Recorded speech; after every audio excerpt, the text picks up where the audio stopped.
She decides as an experiment to take this working class guy from Boston with a very thick accent and scruffy beard and make him over into the perfect candidate. I've never actually had a movie come out where like so many people in different walks of life, personally, professionally, whatever, tell me how much the movie meant to them. Hi, I'm Allie Merriam, and welcome to Pop Sugar TV. Today we're joined in New York by Julia Stiles, who has a new movie, The Makeover, airing on ABC on January 27th this Sunday. Thanks so much for visiting with us. Thanks for having me.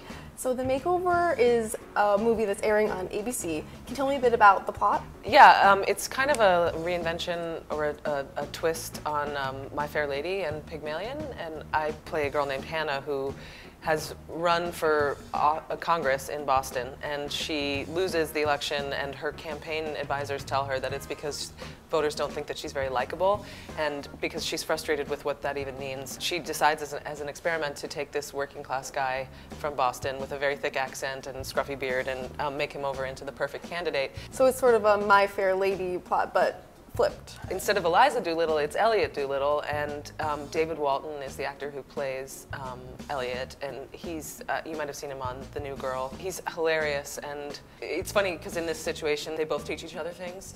Now, I read that you studied English at Columbia, so I'm wondering if somebody who sort of has a background in these themes of the Pygmalion or the makeover, if the story really spoke to you for that reason. I mean, I love classic stories, especially a retelling of a classic story. I was really frustrated with how perfect Hannah's grammar is. It turned out, I mean, it was kind of funny, but it was day after day kind of difficult to speak in such tongue twisters because she refuses to end a sentence with a preposition. Now, this is the latest exciting project in what's been a really big year because, of course, you're in Silver Linings Playbook, which has gone on to get nominated pretty much every major award show, which has to be really exciting. When you were making the movie, was there a feeling in the air that it was going to be so well received? You know, I look at the movie as something very romantic and charming, ultimately. It does deal with difficult subject matter. Bradley Cooper's character plays somebody who just got out of a mental institution, so you never know if audiences, you know, across the country are going to respond to that or if they're going to steer away from that. And so it's been really, really nice to see the other actors in the movie get the credit that they deserve and accolades, and also just to know that I've never actually had a movie come out where like so many people in different walks of life, personally, professionally, whatever, tell me how much the movie meant to them. It's really exciting. It was a great movie. Now, you play Jennifer Lawrence's sister in Silver Lining, so before you got to work on this movie, had people been telling you that you guys looked alike? Because watching it, I was like, wow, they kind of do look like sisters. We do, and I auditioned for the movie twice, actually, with David O. Russell, and the one thing that everyone kept telling me was like, you really look like her sister, so you got that going for you. It was really kind of remarkable when I saw her in person. I was like, wow, we really could be related. I personally was really excited because we're roughly the same age, so when Save the Last Dance came out, the movie was so about dancing and of course your ability to dance. Does it still come up where people ask, well, can you actually dance?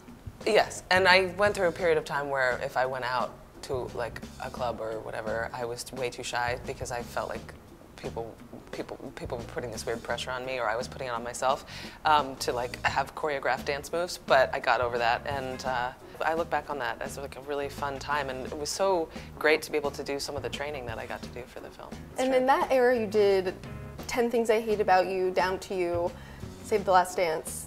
Looking back on that now, was it just a crazy sort of fun period? There's so many things that I wish I could have like a do-over on. Yeah. I also was like in Shakespeare in the Park. I got to go on Saturday Night Live around that time. Save the Last Dance ended up being popular, and it afforded me like a lot of opportunities to do things that, you know, are like once in a lifetime opportunities. And I sometimes look back on it and like, oh, can I just do that again? Because I'd be so much better this time. So now what are you looking forward to most this year? Oh, wow. I got to direct a web series that I wrote for a channel called Wigs that I had also done. I had acted in a series with them. I came up for an idea for my own series. What's the web series about? It's about our relationships. It's about a young couple, and the presence of a third person interferes with their relationship, even when there's no infidelity and no cheating or anything like that. Just the presence of a third person causes all this suspicion and jealousy. Well, thank you so much, Julia, for visiting with us today. Thanks, it's nice to talk to you. The Makeover airs Sunday, January 27th at 9 p.m. on ABC. I'm Allie Merriam. Thanks for watching Pop Sugar.